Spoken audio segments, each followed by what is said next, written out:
Hey everybody, and welcome back to the channel that nobody watches, James B. Carter, and I'm your host, unfortunately for you, James B. Carter. And while the intro rolls, click on subscribe. Another wasted afternoon, spending on my own with the TV and the phone. Another wasted part of life that I will not remember when I'm dead and gone. Okay guys, thanks for joining me, and I am here adhered to this architect table.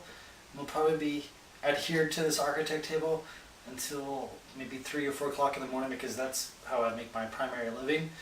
I'll do a little bit of writing on the side, but right now art is how I'm making the bulk of my money. Anyway, enough of that crap. I want to talk about It. Last night I finally had a chance to see It. And there might be some spoilers in here, so if you don't want to be spoiled, spoiler alert, I have a love-hate relationship with Stephen King, especially when his books are adapted to film or television, especially television. I didn't care for The Langoliers. I didn't care for Tommyknockers. Because it sounds like a porno, right? Tommyknockers. I didn't care for Sometimes They Come Back. I didn't care for It. I didn't care for The Shining. I didn't care for The Stand. Basically, the only Stephen King made-for-television film that I enjoyed was Salem's Lot. And that probably had a lot to do with the director. The director was Tobe Hooper. A lot of his films I don't like. I don't like Pet Sematary. I don't like Maximum Overdrive. I don't like Night Shift. I could go on and on and on. And the movies I happen to love are the movies he happens to hate. Like, for example, I love The Shining. Stephen King hates The Shining. Maybe that has something to do with Stanley Kubrick being able to pull more out of that book than even Stephen King was able to do. I think that's the main reason. I think he doesn't like that people hold that movie in such high regard and they are even more familiar with it than the book. I think he's a little bit jealous of the success of Kubrick and the success he had with The Shining. And, Kubrick did change it up and he made it into what he wanted to make it, and that's how Kubrick worked. And surely he knew going into this love affair with Kubrick that that's how things were going to go down. I mean, had he never seen a Kubrick film before? Anyway, I digress. Now, the films I love Hearts in Atlantis. I love Shawshank Redemption. Like I said, I love The Shining. There's a lot of them I do like. What's another one I like? Stand By Me. Stand By Me was great. And I love Creepshow. Did not care for Cat's Eye. I did not care for Lawnmower Man. I did not care for Cujo. I did not care for Under the Dome. And even though it was directed by one of my favorite directors, John Carpenter, I really did not care for Christine. I just can't get into the whole inanimate objects coming to life thing. I kind of like Annabelle and all the stories about Robert the Doll and stuff. But like cars coming to life, I mean, come on. Anyway, on to It. It is actually a masterpiece. Well, it is almost a masterpiece. I give it 4.5 out of 5 stars. But I want to explain my reasons why it doesn't get 5 stars. It, Chapter 1, is a magical movie. It's a magical movie. And the child actors, you know how hard it is to get one good child actor, let alone 6 or 7? Every kid in this movie was solid. They had serious acting chops. I was blown away by these young people.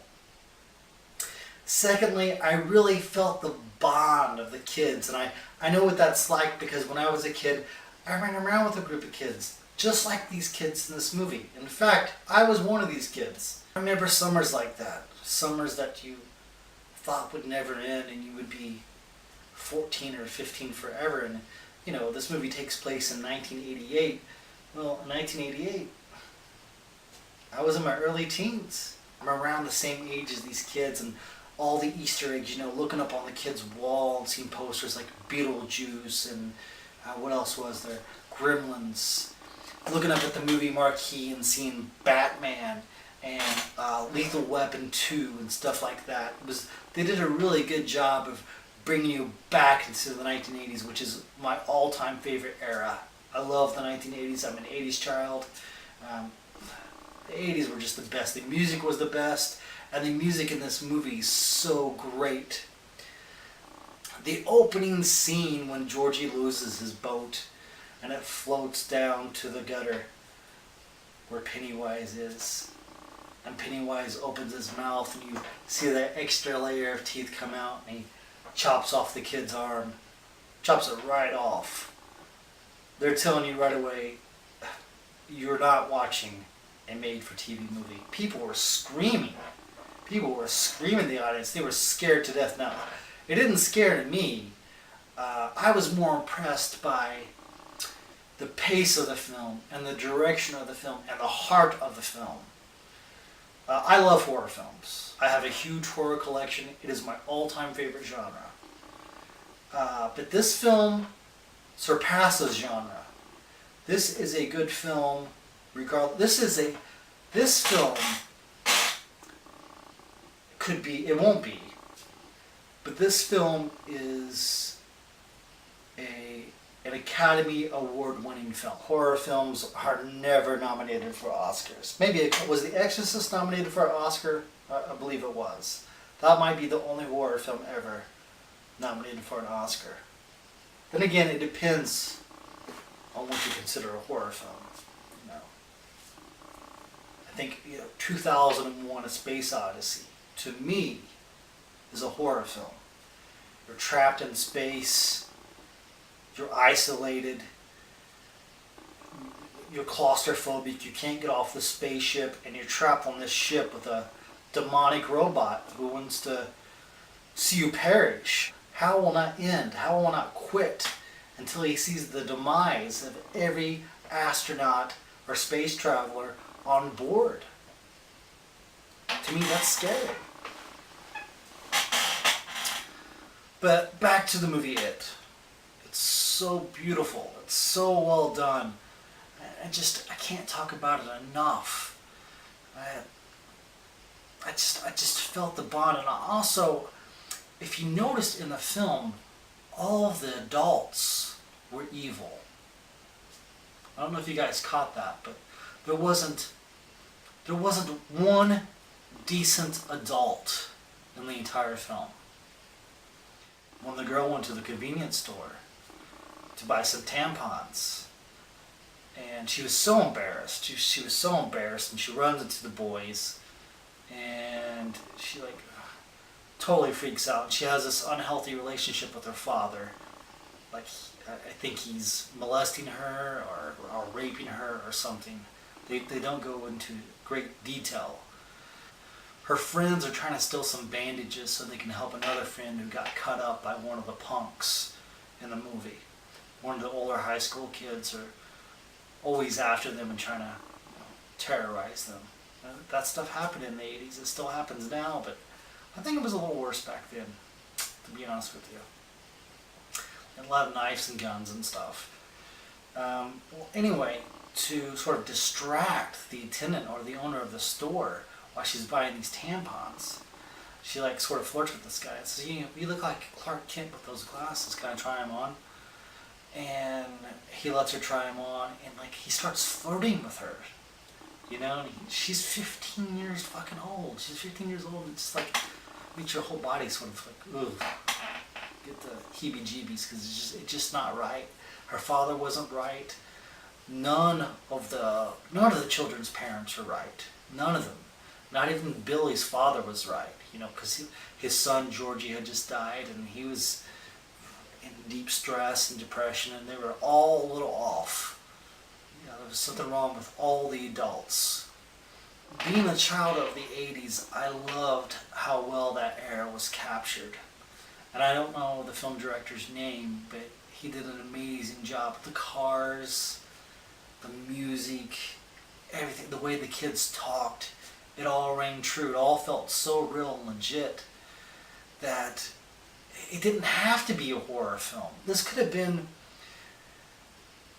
This is Shawshank Redemption with a clown. It's Citizen Kane with a clown. I think that highly of this film. I really do believe that it crosses all genres. And horror films will always be the bottom of the bucket. I understand that. Horror films are either where people get their start, like Jamie Lee Curtis, or it's where people end their careers. Joan Crawford, Bette Davis, Dennis Hopper, people like that. I love horror films because they're the bottom of the bucket. They're the punk rock of cinema. You know, punk rock is considered gutter music. And horror films are considered subpar films. And let's face it, a lot of them are really bad. And I love the bad ones. I love the cheese. I'm in love with all of it. I'm in love with all the cliches of the horror film, of the horror genre. But it's really the only genre where you can experience something new. It's the only genre where people are willing to take a chance, because a lot of these films go under the radar. And sometimes you get some really special films, some really amazing films like Repo Man, or Blood Diner, or Innocent Blood, or Return of the Living Dead. And it's because they're confined by budget, and no one's really watching what they're doing, that they have to be inventive, and they can get away with a hell of a lot more. But I want to get back to my issue with the film and why this is not a 5-star film, because it should be. I mean, not only is it finely directed, but the horror is executed to almost perfection. A lot of jump scares. There was a lady behind me every 5 seconds. She was jumping and kicking the back of my chair. I was starting to get pissed. I was like, am I going to have to break this woman's neck? Really? But I didn't. Because I felt sorry for her because she was terrified. I think she shit her pants. But it is what I would call a serious horror film. Something I would clump in with Psycho, or The Exorcist, or Rear Window. This film is to be respected and hailed. This movie is so funny. And that's what makes it so special. It's the combination of humor and excitement and action and the elements of horror were executed so perfectly. A film like it does not come along very often. And forever, my favorite horror film remake compared to the original was John Carpenter's The Thing. Now granted, the 1990 version of it fucking sucked. It sucked ass. So it didn't have a lot of competition. But the director, he didn't try to redo the 1990 version. He made this his own. And what a beautiful film it is. It's not a beautiful horror film. It is a beautiful film. It almost got 5 stars for me, and it deserves all the money that it's making. I'll tell you why it's not going to get 5 stars. It's just going to get 4.5. I thought a lot of the scenes, even though they used practical effects quite often, I thought they could have used practical effects a little more. I love practical effects. And this film was loaded with practical effects. And practical effects are beautiful because anything that's actually in front of the camera is actually in front of the camera. Your eye can tell the difference. My eye can tell the difference anyway. I know if someone bites an arm off, the arm may be fake, but there's a fake arm on screen. It's legit.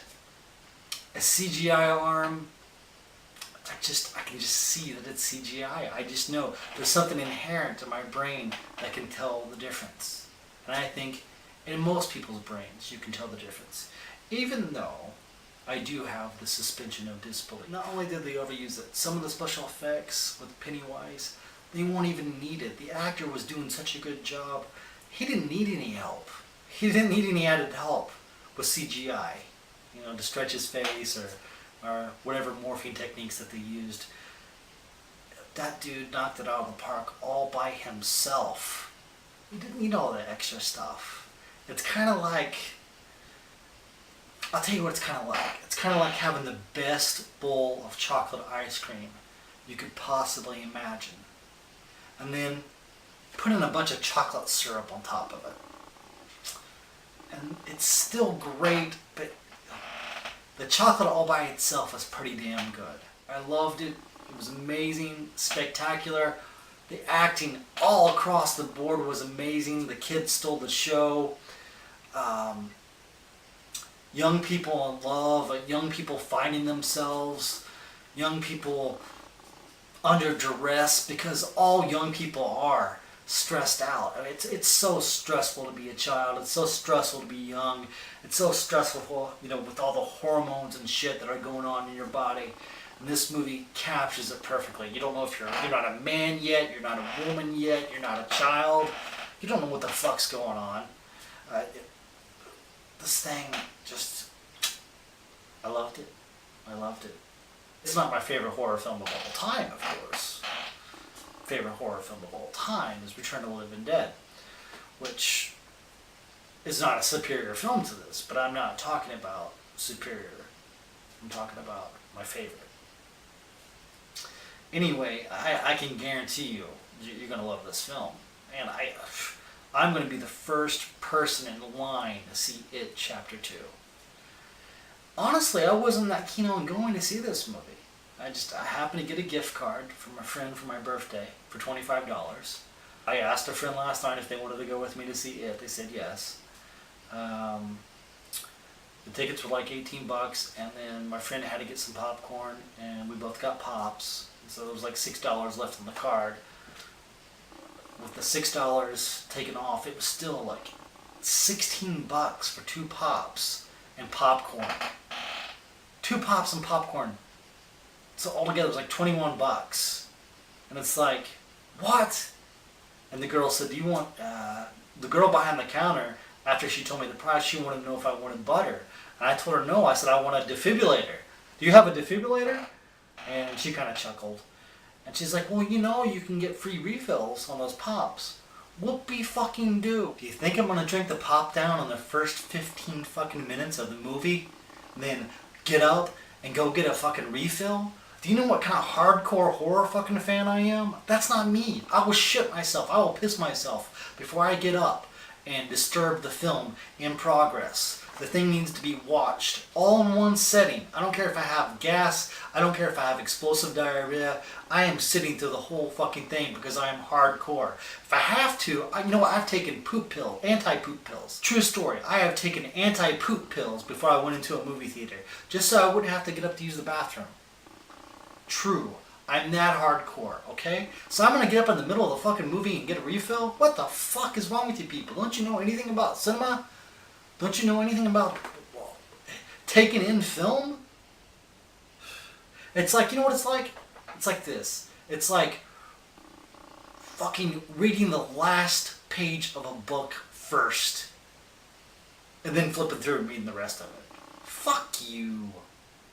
So I thought I would go ahead and give my 2 cents. I really love this thing. I can't imagine how you wouldn't like it. If you like the original It, this thing blows out of the water. If you like a good scare, if you like a really good story, something that's really, truly missing in Hollywood is a good story. Anyway, I give it 2 big thumbs up and not my butt because that would hurt. Hey, I have an idea. How about not being a dick and help me out on Patreon? That's right. For $1 a fucking month. You can't do $1 a month. I'm going to keep on doing videos. Right? Yes, for the price of a cup of coffee, you can feed some fucking kid in a third world country. Or you could help me out. You think that kid in the third world country is making videos for you 3 times a week? I don't fucking think so. So subscribe, click the thumbs up, keep on coming back to my channel. Maybe hit me up on Patreon. I don't know. Am I asking too much? Am I asking too fucking much? You know what? Until next time, you have been watching the channel that nobody watches. James B. Carter. And I've been your host, unfortunately for you, James B. Carter. Just keep on clicking. And remember this. If you don't take anything else from this video, remember this. You can float too. You can float too. You can float too. You can float too. You can float too. You can float too. You can float too.